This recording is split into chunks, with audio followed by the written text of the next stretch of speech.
Hello, everyone. Welcome. Apologies for the delay. We are getting started right now. This is our webinar today on strategies to support smooth transitions to higher education.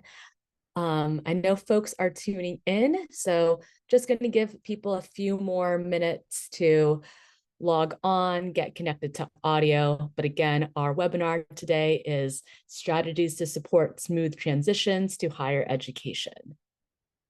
Seeing the numbers still trickling in, so we're welcome to have you this Friday afternoon.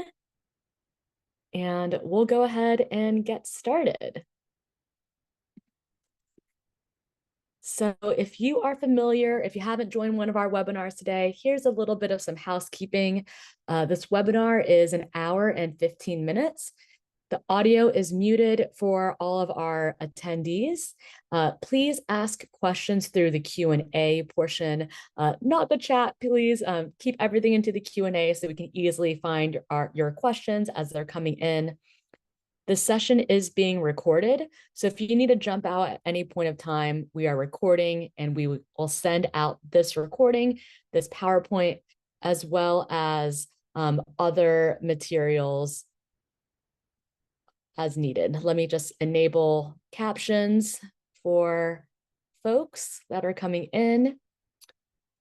And actually in the chat right now, I'm going to put a copy of the PowerPoint so you can follow along as well. Oh, one second, let me put this to everyone. All right, team. So today's learning objectives, we are going to hear from Georgia's EMBARK program and Kennesaw State University, some of their best practices for helping students transition to and through higher education. We're going to learn how K-12 systems can support the college transition piece by using ARP, the American Rescue Plan, HCY, the Homeless Children and Youth Funds. And then hopefully from this presentation, you'll be able to take away some actionable strategies for how K-12 and higher ed can partner together to actively recruit homeless and foster youth. And on that journey, here is our agenda. So I'll do a little bit of some introductions, talk about the need and importance on higher education, and share some examples of the ARP-HCY funds and how that can be used for the transition piece. Turn it over to our friends at Georgia EMBARK. We'll take a little pause for questions and then switch it over to Marcy at Kennesaw. And then, of course, we'll end with questions, a resource roundup, and we'll be out of here. So if you aren't familiar with Schoolhouse Connection, we are a national organization based in DC with a mission to overcome homelessness through education. And we do this all the way from prenatal to post-secondary education. We provide practical assistance, so a lot of training such as these, and then advocacy both on the federal and state level. We also have our youth leadership and scholarship program, which I'll talk about a little bit later today. And then my name's Jillian Sitar. I am the Director of Higher Education Partnerships. So I work on all things on the higher education post-secondary side, and then ease into a little bit of that transitions piece. So glad to have you all joining. And when we get to my co-panelists, they will introduce themselves and the great programs that they're doing. But first, we're going to talk about the need for higher education. So I was recently at the NCAN conference in Dallas, and this was brought up quite frequently. There's just been this increased skepticism about the value of higher education. A lot of students aren't pursuing this route, especially right after high school. They might be more tempted and want to go to a job where they could be making, $15 an hour, $16 an hour, and they're not seeing the worth of going to pursuing a post-secondary degree, especially with a high cost. But what we know and what we've seen is that more and more jobs are requiring some sort of post-secondary education, especially our jobs that are considered good paying, which will allow our students and our youth to be financially independent and hopefully not be in situations where they are currently in right now, where they might be housing insecure or be experiencing homelessness. In addition to have these good paying jobs, we're also seeing that higher education is a protective factor against youth homelessness. So a 2019 Shape and Hall study found that 4-year college enrollment tends to be nearly 4 times higher for our young adults that do not have any experiences of homelessness in the prior month. But getting to college costs money, and money usually requires some sort of financial aid for our students. And in addition to higher education and financial aid, there's been a linkage between upward mobility and being able to access financial aid. So this was a new study in Washington State that found that students from families with lower incomes of about $63,000 saw an economic status rise within 3 years of earning a degree and entering the labor force. And it's not just in Washington, we're seeing it kind of all across other states, especially the states that have incorporated FAFSA requirements. So just wanted to kind of paint this picture so y'all can see the importance and need for higher education and financial aid.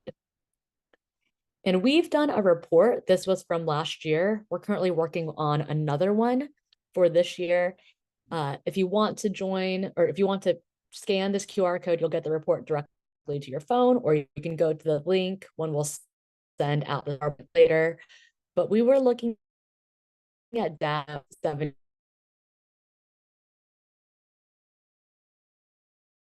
years, and striking decline for both accompanied homeless youth and foster youth over the last few years. And looking specifically at unaccompanied homeless youth, I wanted to share the numbers since 2013. So you can see here in 2013 that, or from 2013 up until 2020, there's kind of been a steady incline, but I really want to direct you to looking at 2016.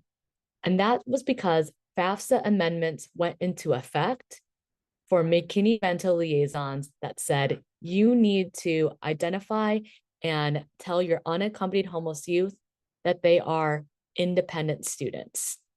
And because of this change, boom, a 13.5% increase. So this is a direct result of policy implementation, and we're hoping that with the new FAFSA simplification updates for homeless and foster youth provisions, we'll see another hike, especially since there's been a decline since 2019 for our school district liaisons making unaccompanied homeless youth determinations. It's gotten 21, 22 still a decline, which we anticipate because those are still the lingering COVID numbers. Oh, can people hear me? I feel like my internet was a little shaky. So, all right, I'm seeing some head nods. So, all right, great.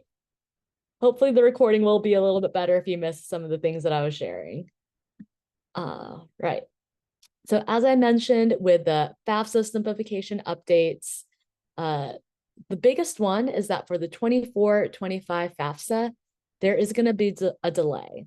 So in the past, it has been on October 1st, but this year it's going to be in December. We do not know the exact date of when the FAFSA will be available. It can be December 1st. It can be December 31st. We do not know. But we do know is that for this FAFSA, the homeless and foster youth provisions are in effect. If you don't know what those are, we have a ton of resources. We have archived webinars. You're welcome to check those out later. But what we can be doing right now, what we should be doing is these bullet points right here. So number one, we want to be working with our students and their parents if they are dependent, including parental information, start creating FSA IDs. So this FSA IDs are used to create to apply for the FAFSA. It can take up to 3 days for the account to be processed. So we anticipate that we don't want it to be, in December. We want the FSA to be ready. So when the FAFSA is available, there isn't a delay. You're not waiting around to create this account that you could be doing right now. For the FSA ID, you need your name, date of birth, and social security number. Same goes for parents if you're including parental information. If you're an unaccompanied homeless youth or a former foster youth, get those determinations right now. So again, you're not waiting around come December. You already have that there for you.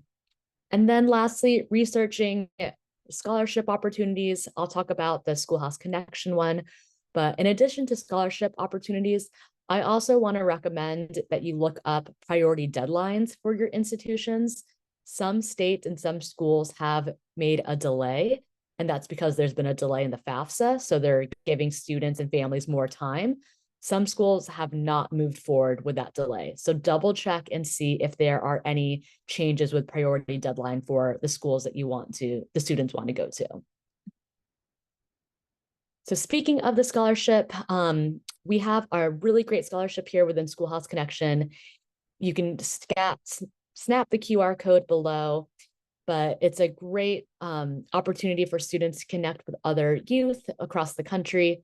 We bring them on 3 all-expense paid trips. Number 1, we bring them before, right when they get the scholarship, we bring them to Orlando. They get to go to Universal. It's a really great time where students can just, be kids and have fun. A lot of times our students are, mini adults, and they've done a lot of things in their lives, and haven't really had time to be a kid, which they still are. So it's a great trip for them. We bring them back after their first year of college in DC. They get to do congressional briefings, Department of Education meetings, really push their advocacy pieces and share their experiences. And then their third trip, we bring them back between their junior and senior year. This is the first year that we've done it, and it's a life skills trip. We're talking to students, what are they doing after they graduate from college? How are we preparing them for success? And most importantly, we have 2 amazing staff members on our team that are working to provide that case management support. So I recommend that you check out this information, encourage your students to apply. There's some eligibility requirements, but the number 1 being that they have experienced homelessness within the last 6 years.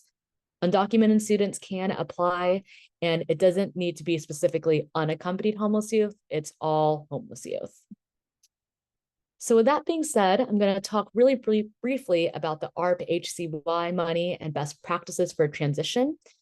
So in 2021, the American Rescue Plan provided $800 million, which is a historic amount of money for the homeless and children and youth. This $800 million could be used throughout a 3-year period, which means we are running out of time come next September 30th.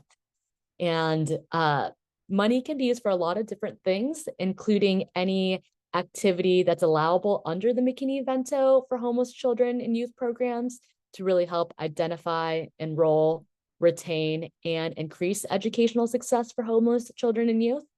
But just last month, we received official guidance from the Department of Education that clarifies and expands the use of funds. So we wanted to share this information with everyone because it just came out last month, especially our admin that are involved with spending decisions, so they know that those funds have now been expanded to so much more than what was previously listed. And one of the ways they've expanded is to include post-secondary transition support. So all these bullet points that are listed here, this is pulled directly from the guidance. But you can see it talks about helping with the FAFSA. It talks about providing or hiring extra support to help, perhaps with a graduation coach or a FAFSA mentor to really help students navigate their senior year and prepare for college. So going to take some time for y'all to read this, but I love the second bullet point, paying for college application and expenses such as registration fees, materials, entrance and placement exams. So this is all new information for folks here. And so now on this slide, if you're a liaison and this is the first time you're hearing about ARP-HCY or you don't know how to access these funds, reach out to your business office to utilize these funds so you can meet your students' needs. But if you're a community partner or you're working in higher ed, reach out to your McKinney-Vento liaison and see if those funds can be used to contract with a community-based organization. And then lastly, if you're like, I have no idea what these funds are, I'm not even sure if we have any, or if you have any other questions, reach out to your state coordinator. They should be able to help you and assist you. And then shameless plug, my colleague, Karen Rice, she is kind of a guru on all things ARP-HCY. So if you have questions, go to Karen at schoolhouseconnection.org and she will help you and connect you with the right spots. So with all that being said, I'm so excited to turn over to my colleagues at EMBARK, Georgia, to share kind of what they're doing in the state to help support students on their transition from high school to college. Lori and David, I'll turn it to y'all. Awesome. Thanks, Jillian. We are so excited to be here with you guys today. Always fun to get to share some of the great stuff happening in the state of Georgia. And if you want to go ahead into the next one, I'll just kind of introduce our team that we have here. And so we are located, for folks who are not familiar with us in Georgia, we are located at the University of Georgia, which is the Land and Sea Grant institution for the state of Georgia. And then what we do here in our role is we are part of the Public Service and Outreach Unit at UGA. And so we are kind of the holders of the network for the state of Georgia. And we have two systems in Georgia. There's a 4-year higher education system and a 2-year higher education system here in Georgia. And so this team that you can see on your screen right now is the group of folks that are helping us to kind of continue to build this network for all of our institutions and students who are looking to transition from high school to college. You guys will hear from David in a little bit. And then we've got David and I running this as co-leads, and then we have 2 fabulous coordinators. You can see there, Jason Bedgood and Arden Backrich. And then we have just brought on in the past year a part-time public relations coordinator, Kat Elrod, who has really helped our stuff to look better. She's helped to get the word out. And if there is any interest in you guys joining our EMBARK Georgia listserv, feel free to pop that in the Q&A. Our contact information will be at the end of this, and you can reach out to us, and we'd be happy to share that information with you guys if there's some pieces here that interest you. So if you want to flip to the next slide, what is EMBARK Georgia?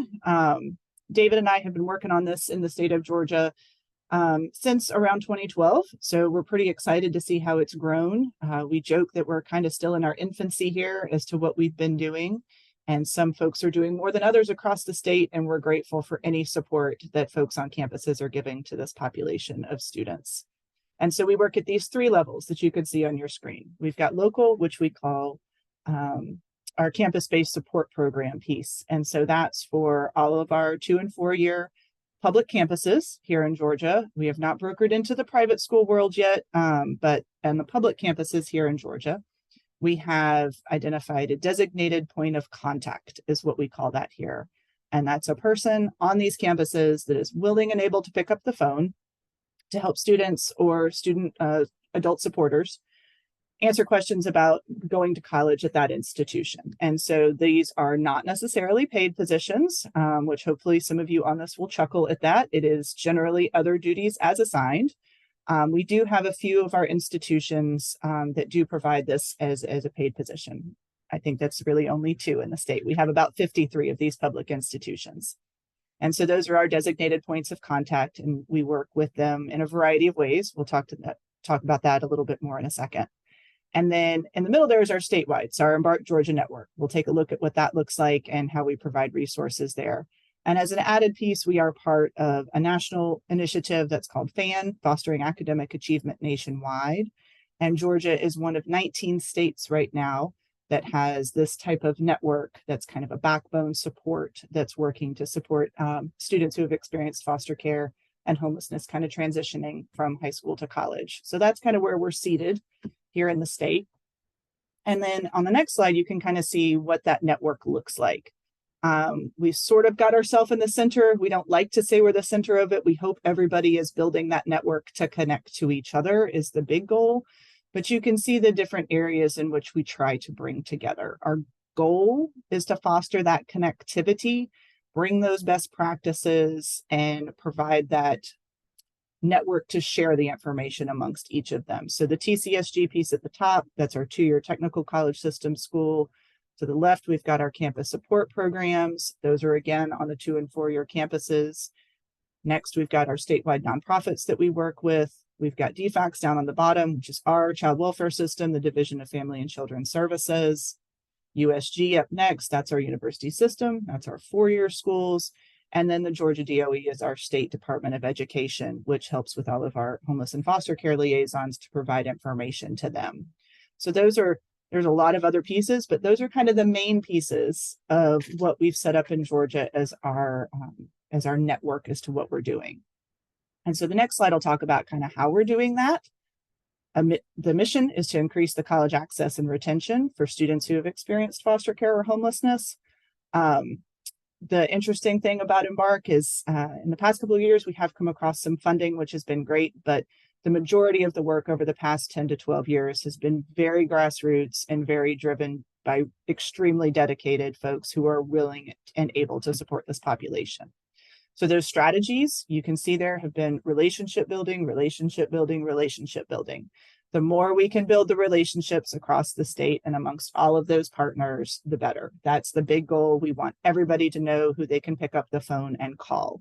We want to make sure we're connecting them to each other so that our students across the state do not have to figure that out on their own. We want to make sure the adults have that network of support so they're able to support as they can for our students. The information sharing, we do that in a couple of different ways. The newsletter I mentioned at the beginning, if you're interested in being part of that listserv.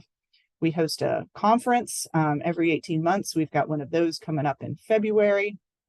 And then we do a lot of listserv activity as needed when information comes out. We share a lot of Schoolhouse Connection information with our constituents as well. Talked about the designated points of contact and then those campus-based support programs. The great thing about those campus-based support programs is it's really what fits that campus environment.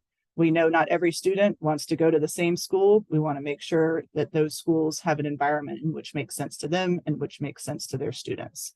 You'll hear from KSU later on this, and you'll hear what they're doing at their institution, which is very different that's happening on some of our other institutions. And so we like to make sure that everybody's able to do what they need to on their campus. Our activities, we've got the conference we talked about. A cool thing starting is some regional coalitions to continue that relationship building. We've got down there on the bottom some research and evaluation that happens, but the majority of the rest of our conversation is going to be kind of that pre-collegiate piece. So how are we connecting K-12 to that higher ed piece? We've talked a little bit about how we're supporting higher ed, but we want to kind of focus in on that high school student age. And so we do that through some summer pre-collegiate programming, which we'll talk about. But the next slide, we've got a little unique thing that we started here at the University of Georgia. And, you know, the first step into any institution is that admissions piece. And we're very lucky at UGA to have a super flexible admissions office that is absolutely willing to help us and support us in any endeavor. And so they had, you can see what the name of it is, First Look. They had a program that they had started many years ago on campus for any student.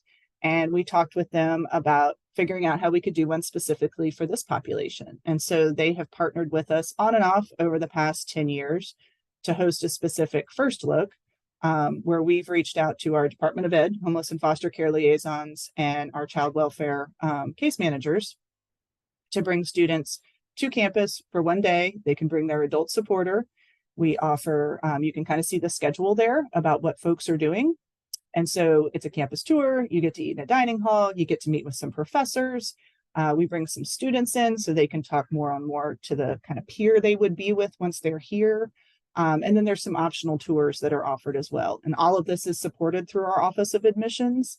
And so this one is definitely something we've done that's very specific to UGA, but we've offered it up as an option for any of our other campuses that are interested in doing this sort of thing. So if you're, if you've got friends at your local institution and this is something that seems like a great idea, we'd be happy to talk further. Feel free to take this slide. I know Jillian has sent this out. This was really interesting to get students to come to. This other one, you can go ahead and go. And then for the next one, the other great thing is, a lot of times when we were having that First Look and when we've spoken with our homeless and foster care liaisons, they're like, we just don't always get the information. The college counselor gets the information or the guidance counselor gets the information. So it doesn't always go specifically to those homeless and foster care liaisons. So we chatted again with our very awesome Office of Admissions and said, is there something that we could do that would be just a specific mailing targeted at our students experiencing foster care and homelessness and could be really just sent to our DOE folks? They thought that seemed like a really cool idea. Helps with their outreach, helps with our outreach. And the other thing we really asked, and this is pretty key when you're thinking about those network building pieces on campuses, is there a direct contact? Is there a human name that we can put on that someone can call if they've got any questions? And they were amenable to that. So we took their piece that they had been sending out for general students. We changed things around a little bit. So this piece that you can see on your screen right now has some stuff that was specific to what we asked for them to put on there. The dates and deadlines there on the top right is really great to kind of process plan. That's been updated, obviously, and will continue to be updated as the FAFSA changes happen. But down there, the Connect With Us, we've got the name of one of our admissions officers who has just been super supportive since the beginning of EMBARK here at UGA, and has been willing to put her name on that and be able to help. And we think that's just a super great best practice to be able to have that specific name that you can reach out to, so that your students and families and that type of thing have someone they can call. So that's kind of the high level of what we've done. And then I'm going to pass it over to David to chat a little bit more about what we've done with that summer pre-collegiate programming. Thanks, Lori. Good afternoon, everybody. Happy Friday. Hope you guys are having a good Friday, wherever you may be. We are going to talk a little bit about some of the summer programming that we've done. I should say my name's David Myers. I've been here at Fanning alongside Lori for almost 14 years. And I come to this work as a social worker. My background has been in child welfare before coming to the university inside the Public Service and Outreach Division. And so this work represents for me kind of a mashup of the best kind of some of the previous experience and leveraging the strength of the university to try and support this group of students. So history of summer programming. This is when we talk about summer programming, I'll just walk through some of these points here because I think it'll help sort of give you a sense about the summer program that we talk about. The first time we offered a program specifically for students who were currently in foster care. So our target was rising 10th and 11th graders who are currently in foster care, was in 2011. And we've done it every year consistently, except for the 2 years of COVID when nobody was traveling or staying off site. And during that week, the students come and they spend 5 days, 4 nights on our campus. And it is designed to be an exposure opportunity to what college life is like. So during that time, the students stay in the residence halls, they eat in the dining halls. We ride university transit. We go and have some academic experiences with some professors who have designed specific content for this group tailored to their level. And then we hear from admissions and we hear from financial aid, and we talk about ways that they can both get admitted to and pay for a post-secondary experience. And what I should also say is that this is not specifically a recruitment tool for UGA. Our message is always, you should have a plan for what you're going to do after high school. The message is never, you should only think about coming to UGA. So just a distinction that we want to make is that this is not a specific recruitment tool for UGA. So as part of the week, we also go visit our local technical college, Athens Technical College. So we want students to have the full range of experience.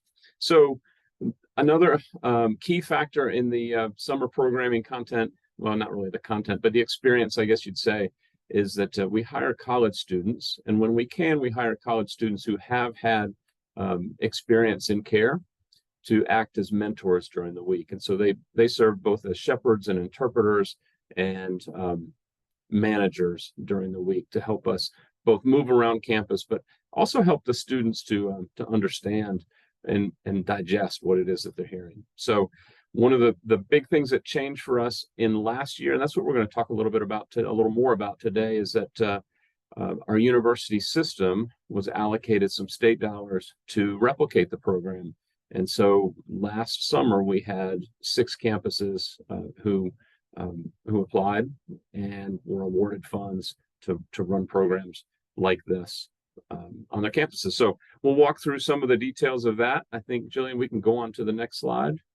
And so this is in 2023, you have a snapshot here of what we were able to do. And I said 6 campuses. Unfortunately, one of those campuses that applied beyond UGA had some challenges with the person who was the applicant, who she had some health issues that prevented them from actually doing a program. So we ended up with 5 plus UGA last summer. So you get a sense of some of the details. All the programs happening during the month of June. They were ranging in size from as small as 5 to as large as 25. And then you get a sense on the right-hand side of some of the breakdown of who were the students. And what was interesting that we found this year is that there were many students who wanted to participate in more than one. And so we thought, that's cool, why not?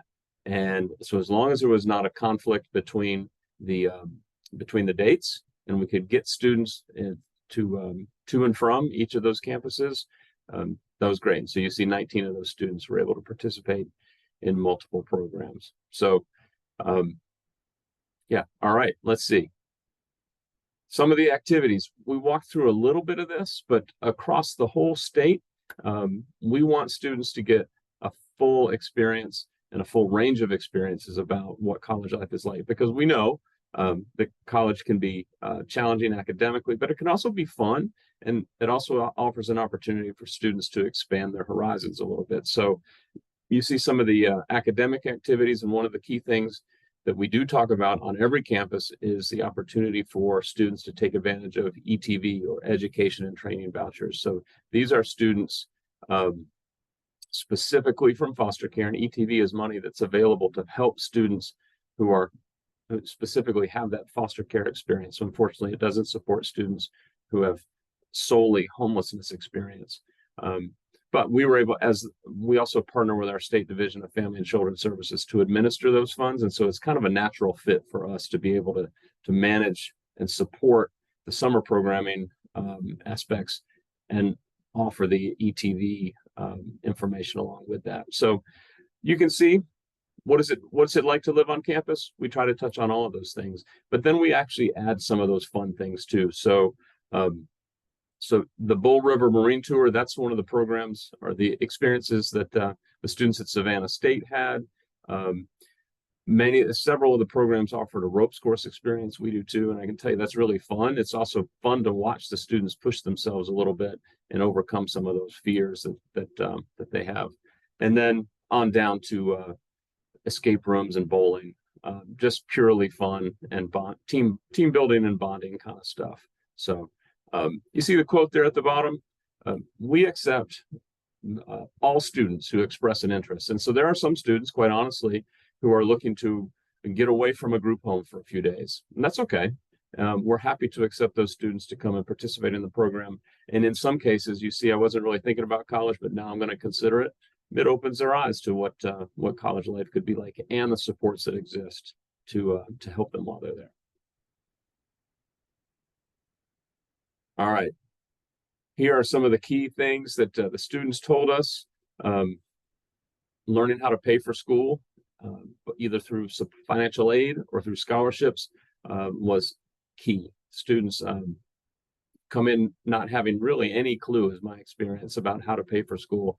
And we want them to be able to walk out, not being able to do it 100%, but knowing that there are resources out there, and if they have a person who can help them sort of manage that system, they're going to be in a much better spot. So we want to ease that anxiety. Not that it's free, not that it's easy, but there is a process that they can do. You can sort of see what they enjoyed. They really like spending time with the mentors, getting cozy with college students who can help them interpret was important. But they don't like to sit for a long time. They told us that. So, our message is sometimes you go to college and that's part of the deal. What's not on here is that they also don't like to walk. We spend a lot of time walking across our campus, and that's part of going to college too. So we manage, we get them to tough it out whenever if at all possible. And then, because I told you, we want them to have the full experience of what going to college is like.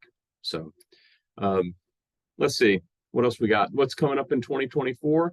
The money was allocated again this year. So we're going to be working with our university system to offer this whole shebang one more time. So any campus is going to be invited, any university system campus, rather, the four-year schools are going to be invited to apply. We're going to help develop the RFP process. And then our hope is that we can expand the number of programs that are offered. And then, once the program is out there in the world, take a little more root. We want to offer it to more students and in all four corners of the state. So we have an evaluation effort that's underway from last year. We're going to take some lessons learned from that and hopefully apply that to more programs next year. We want to get as rich of an understanding as we can of what the students' experience has been. So that's what we've done. It's a program that's been around for a while. We're super excited that it's grown a little bit and that more and more campuses are being able to take advantage of it. So I think we're going to move along, and in case you want to reach out to us, Lori mentioned it before, we would love to hear from you if you have questions or comments. If you'd like to learn what we're up to, we'd be happy to add you to our communication tools. This information has been shared in the chat. I think you can have access to the slides. So I think we're going to pause for a second in case there's any questions. Jillian, I'm going to turn it back to you and let you manage that. So thanks for letting us be a part of the afternoon today. Awesome. We are so glad to hear just all the great work that y'all are doing. We have some questions here, and I encourage folks to put your questions in the Q&A so I can ask them to our panelists. And again, we'll have more time at the end. I'm resharing the slide deck in the webinar chat.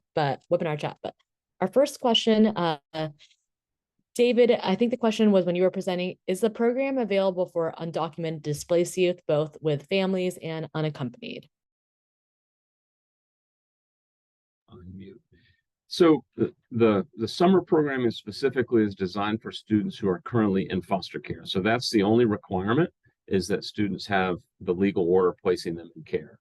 And so, there may be students who are undocumented who are in care in the country, and that's fine. Now, I will say that we have challenges in Georgia when it comes to public post-secondary institutions and documentation, enrollment, that kind of thing. I don't think this is the time that we need to get into that. But I think the basic answer to your question is yes, if they have a foster care order, they're welcome to attend. Fantastic. And then Lori, this was asked during your part when you're talking about the DPOCs, I believe, but how did you get buy-in from colleges and universities across the state? Are any private schools participating in this program as well? For sure, yeah. So when we actually started this back in 2012, we were part of our university system College Access Challenge Grant, which was a federal grant that had come down. We jumped in the last 2 years. It was a 7-year grant. And so we had a connection to our system office. And when we approached them about supporting this population, they said, absolutely. It was one of many strategies that they had supporting different populations of students. And so we had our system office and our technical system office represented at our very first kind of gathering to talk about if we wanted to have a network. And they jumped in, and actually it was our vice chancellor for student affairs who was the willing champion on the 4-year system, and then our director for special populations in the 2-year system. And they designated that DPOC kind of role and position, and again, unpaid, but that's how everybody kind of came on board to begin with. Prior to that, we had about 8 or 12 campuses that were interested. And then before we started any of this, who you'll hear from in just a second, KSU and our friends down at Savannah State actually already had programs that were active for this population. So we kind of worked with them from the very beginning to kind of help support other campuses. So the buy-in came from the top at the system offices and then has continued over the years. David, do you want to add anything on that? No, I mean, I think you're spot on, and that's exactly the case. I think what we've seen over time is that it's one thing to get buy-in from the system office or system offices, and then it's another thing to get buy-in from individual institutions, which comes right on down to the individual person who's been named as the DPOC. So we've seen some turnover in those positions, and every time another person gets named, and then we have to spend a little bit of time, depending on their experience and their background, helping them understand the specific needs of this population and then what it means to be a part of the network in that role. So it's the relationship building and the buy-in is something that this is ongoing.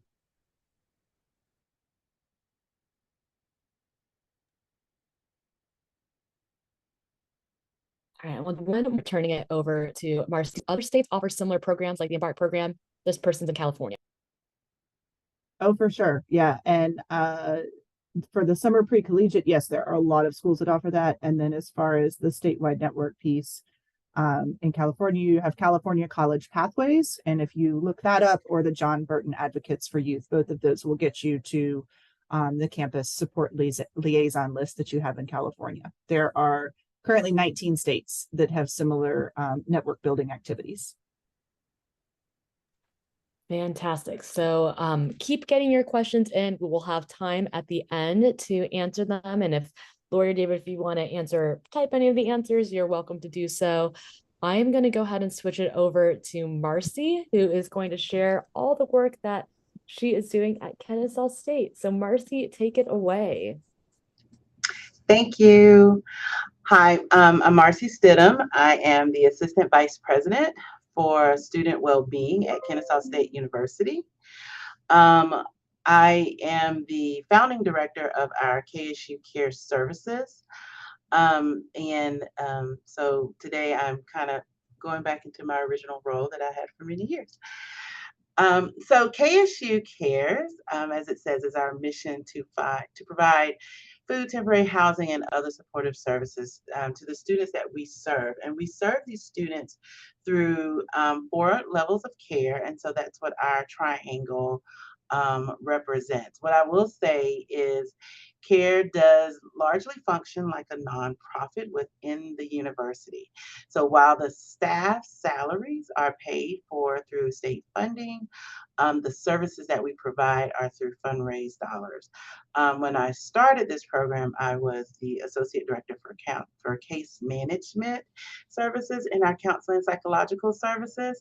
So I did 2 jobs for many, many, many years. So this was a very much passion project that started in 2011, August of 2011, when I met a student and just felt like we needed to do something.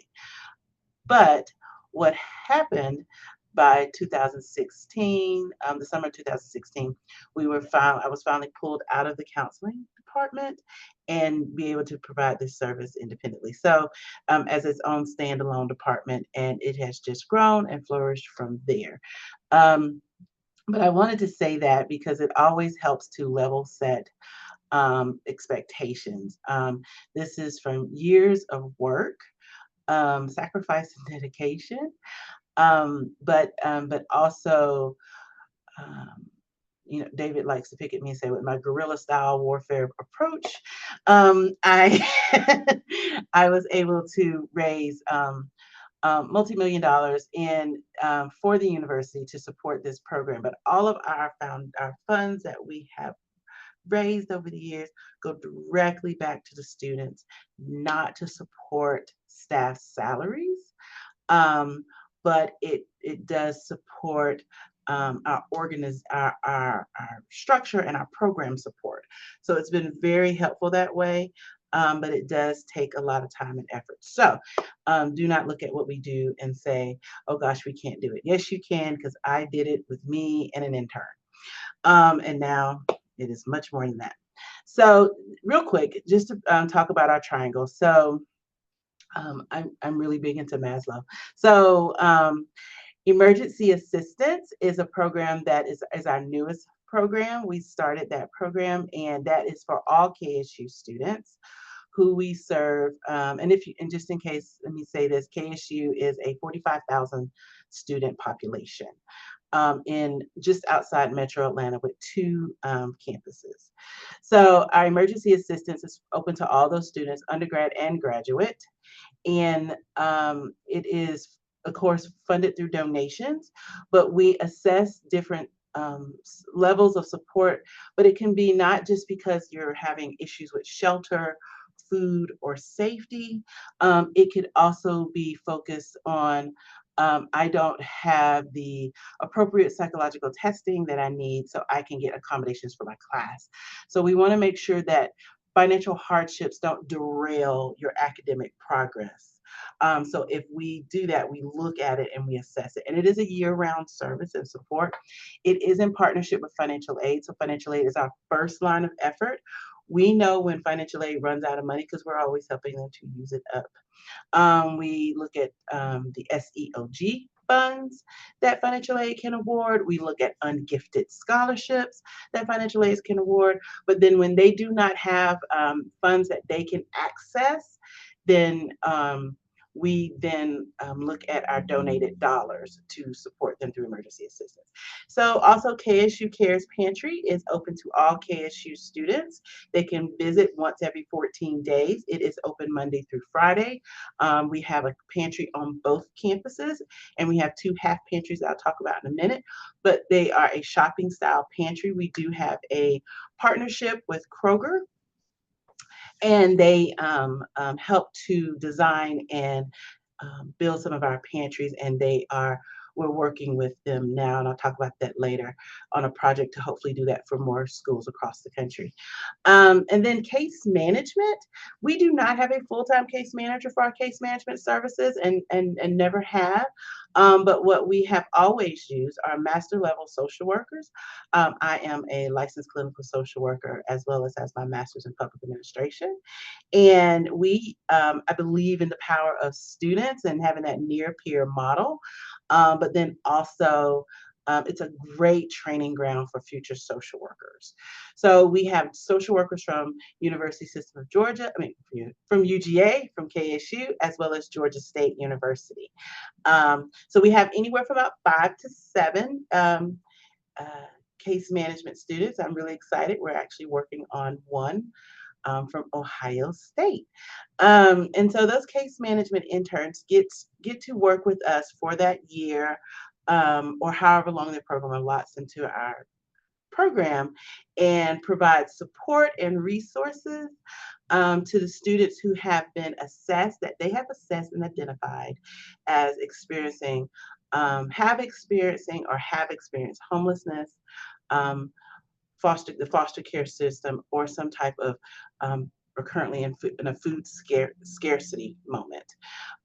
So they do get to be into the trenches and deep dive with these students and work with them and walk with them through this process and serve as their advocates throughout the entire universities, whether that's with bursar, financial aid, the registrar, faculty, people in the community. They really do a holistic model approach in how to support the students we serve at that level. So our highest level of care is Ascend. Our Ascend program is for students who have experienced homelessness and or the foster care system while enrolled in high school. So this is where we actually work with admissions at Kennesaw State and recruit students to KSU who are actively identified by their high school as homeless and or as in the foster care system. So we work with those great McKinney-Ventos liaisons, and we also work with the wonderful LEAs who are designated to support foster youth in school. And we just had this week, Upward Bound from UGA come and tour our program with 28 students. But on schedule, we have a one-day fall and a one-day spring tour that they do of our Ascend programs. Of our Ascend program at our Marietta campus. So our Ascend program is comprised of 2 12-bed houses. We are in the process of moving it up to 3 12-bed houses. And they are truly think of houses. They are old Greek row houses that we didn't utilize. And so we had 10 of them. And so now 2, possibly 3 of those 10 houses will come under this Ascend program. In those houses, we have, each house, we have 11 students in each house. 1 bed is reserved in one house for an RA who was assigned to our program.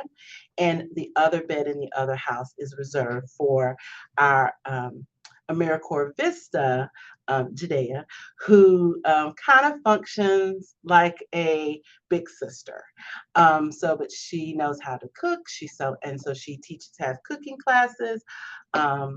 And they have, on the weekends, they do different activities together, and she's responsible for the the different chores that they have. Yes, we have a chore wheel. And then also she celebrates birthdays. So it's a very transitional model style of housing that is common in that more foster care residential programs.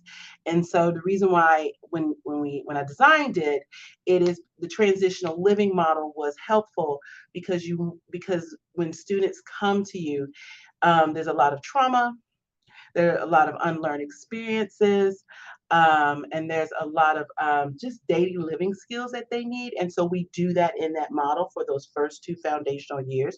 So they're in there, their freshman and sophomore years.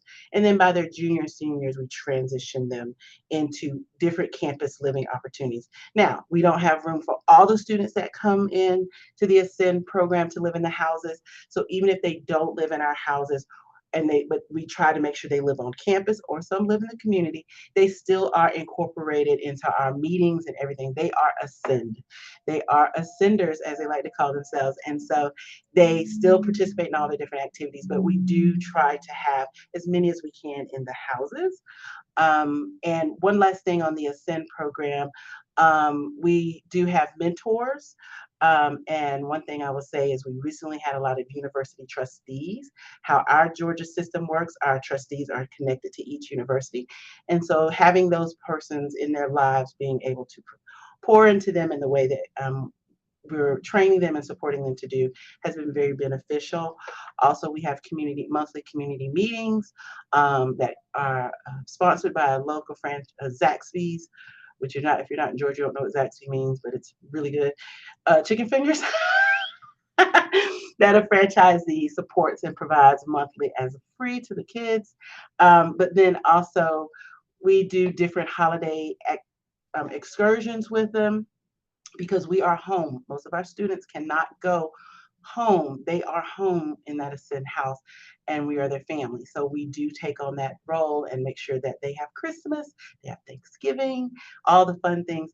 We even for the past 2 years have been able to, because of donors, take them on their family trip.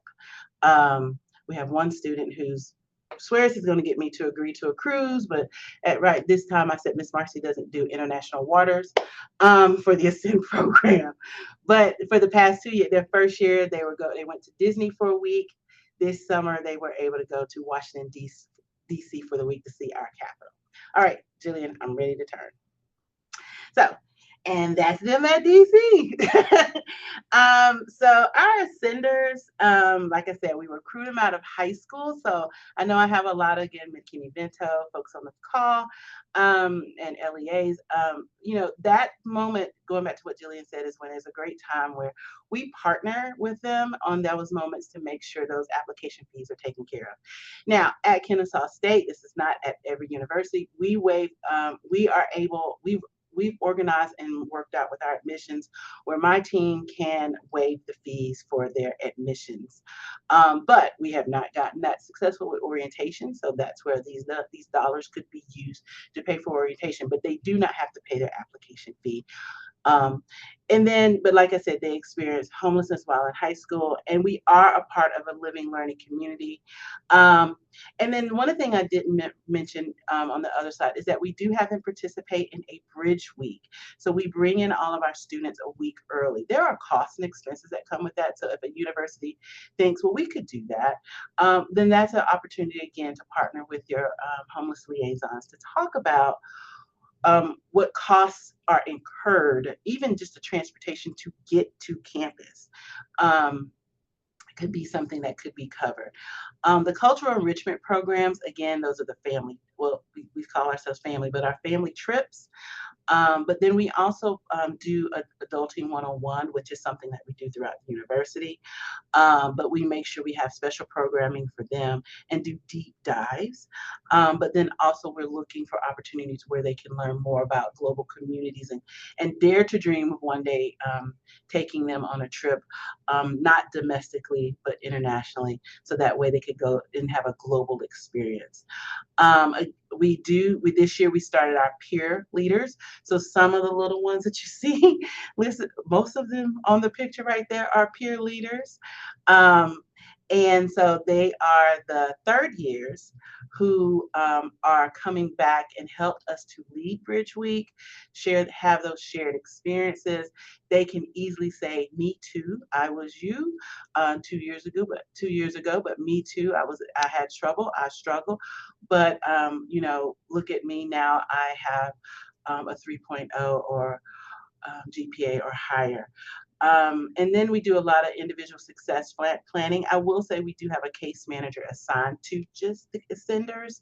And so Carlin does a great job to meet with each of them and advocate for each of them, but also work with them one-on-one. And she is a licensed master social worker.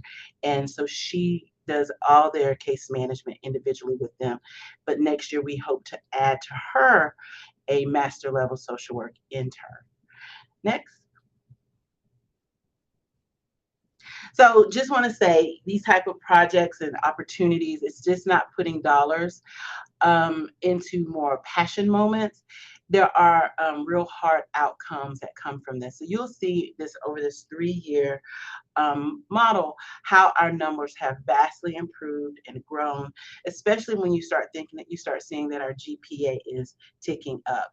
This is important to us because we want to say to donors, to our university, your investment is retaining these students and getting them to graduation. And if we know anything about our foster care and our homeless, but mostly our foster care numbers for college graduation rates, those numbers you can see are often in the teens as of students who are getting to the point of graduation, especially at the collegiate level.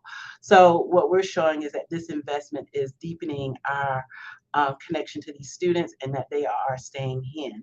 And if you get further down, you start seeing where we start saying 100% retention.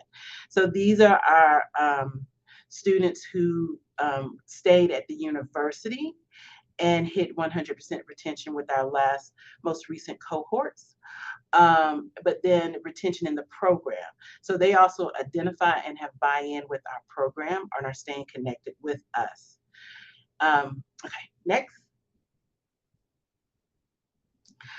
So how you can collaborate and partner with each other. So direct outreach, we do direct emails. As we said, we do tours. We have people follow us on social. People are part of our newsletter, but then we do direct emails and postings to what we see as our high school partners. And so we have a video that we post on social to talk about how to get in our program. We avail Carlin because she does all that. She as the person who manages the program day to day as a case manager. She also does recruitment. And so we have our email where 3 or 4 people manage the email. So when we get in that recruitment season, a lot of people watch it and everybody knows how to respond. So within 24 to 48 business hours, we are responding.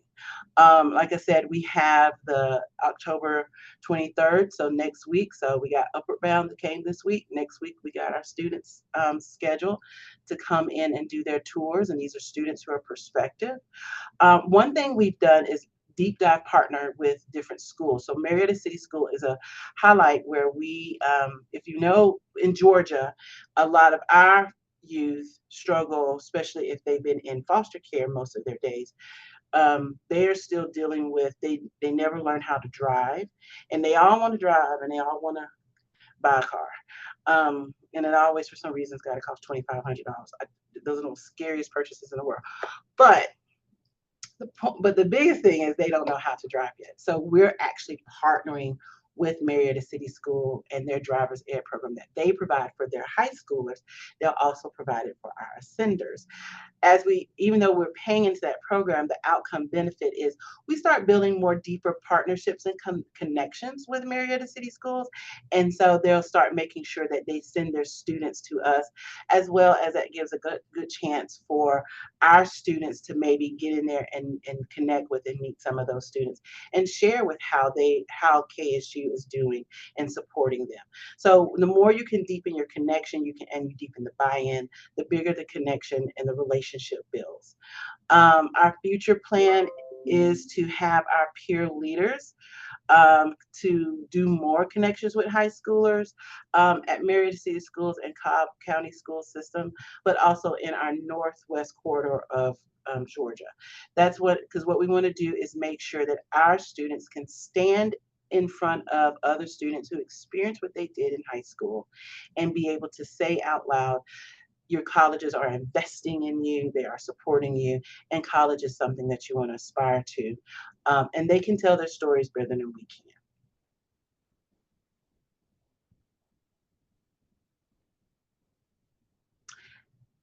And then my advice to you is have meetings. Start meeting with each other as colleges and high schools. College has changed. Please do not assume what your experience was in college 5 years ago is the same, or the processes and the protocols or the admission processes are the same. They change and there are a lot of hoops and hurdles. So I've learned that it's been very helpful when we have these meetings to have these open discussions and talk about how can we deeper partner together. But then also when students start applying, we're on the front line to help those students cross over those hurdles. And if you have those conversations and you have these dollars that you want to send to support the students, they can help you understand how to do it. So start having meetings. I just started meeting myself and our local technical college. Nikki was doing her program, so Nikki and I would routinely meet with representatives from Marietta City Schools and Cobb County Schools. That's this county where our colleges sit. So it's been wonderful to have those intentional conversations and to build those relationships. While we're not having those meetings, as much as often now, those relationships are there and those connections are there. When you can assist, going back to reiterating some of the things that Jillian said, the application and or orientation fees, those are usually due before any type of funds for our foster youth kick in, because those things are due while they're still in high school. And so those are things to be a part of. And if you're having those conversations now, you can start helping with those things as they go into their senior year, not waiting to their senior year, but while they're juniors before they go in the summer. Start making plans what applications need to be paid for and taken care of, or as soon as their senior year starts, have those conversations. Campus housing reservation fees, those are a real thing. Those for our university cost about $350 per person. And so that is something where you can use those dollars to help that. Again, that is something that can be paid for, definitely paid for, well before they even graduate, before graduation day. I know for our university, our housing fills up by March like clockwork. And so for us, we always say we could start in the fall. We could start right now having students housing be paid for next fall. Have them attend the open houses. If you all connect with your colleges, you may start to learn about from admissions all the secret sauce events, I call, where their students are doing great in school. There are private events, there are special events, there are all these different opportunities to connect. And so you want to go to those events. The cost to get there from a transportation perspective and the cost to show up are things and opportunities where funds could be used for that. Campus tours, again, the cost to get there, and if there's a meal associated with it that they can purchase while there. It is good to taste the food where you go to school before you get there. So it'll be a good chance to be able to pay for those dining dollars for them to eat while they're on those tours. And again, those admission special events. Okay. Just one moment to say, I guess this is shameless plug. CARE has created the Ascend Center. So you've heard me talk about the Ascend program. We've created the Ascend Center. It is our training, research, and accreditation arm. We teach other schools how to replicate what we do. We're literally in the process, in partnership with our friends at UGA, of training 30 schools this month across the state of Georgia, and then hoping to expand or talking about expanding our partnership with Kroger to do that with minority serving institutions across the country. So we have several schools that we are looking at right now. We focus on the research and define our services where we look at basic needs as defined as food, water, shelter, and safety, because most people forget about the domestic violence and family violence issues that combat us. This is the Domestic Violence Awareness Month. So we always are very in tune with how many students we serve through care who are experiencing homelessness because they are fleeing an unsafe situation. Okay. And next slide, if you have any, if you want to contact us or connect with us, there's our QR code. There's all our information. So that way, if anytime, and you'll get, of course, Jillian has dropped this in the chat. If you have any needs that we can help you with, if you want to learn about our training program, if you want us to come and do an external review, we are here to serve. Thank you.